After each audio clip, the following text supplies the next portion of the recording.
আসসালামু আলাইকুম। হগলতে কেমন আছেন? আশা করি আল্লাহর রহমতে ভালোই আছেন। তো আজকে আমি বানাইলাম আমার মাইয়ার জন্য পালং শাকের পকোড়া বা বড়া, যা যাই বলেন। তো এই জন্য আমি নিয়েছি পালং শাক হালকা করে কেটে নিয়েছি।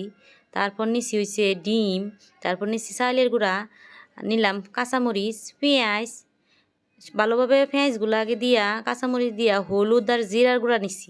তারপরে দিয়ে দিলাম চাইলের গুঁড়া, দিয়ে একটু লবণ দিয়া ঝাঁকা নাকা করে একটা মাহান দিতে হইব। মাহাইয়া সুন্দরভাবে মাহাইলা লাগবো। মাহাইতে মাহাইতে একেবারে রস বার করে লাগবো।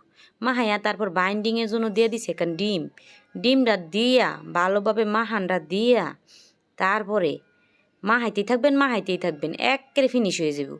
মাহাইয়া লড়ার মধ্যে দিলে তেল দিয়া, হ্যাঁ, গরম গরম তেলের মধ্যে ছাইরা দিবেন এই ব্যাটারটা।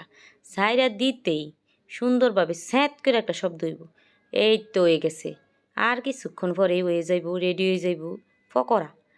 আর একটু লাড়া দিয়ে লইবেন, লাড়াটা দিয়া দেখবেন অপর পাশটা লাল লাল হয়ে গেছে। লাল লাল হয়ে গেতেই সবগুলা উল্টাই দিবেন, নাইলে কিন্তু পুইরা যাইব। এই তো উল্টাই আনলাম, উল্টাইয়া এই তো তুইলা নিলাম। আমার মাইয়া তো এই রেসিপি খাইয়া কয়, আম্মা এটা কী বানাইছো? আরেকদিন বানাইও, খাইতে খুবই স্বাদ হয়েছে। আমার পোলাপান তো খুব পছন্দ করছে।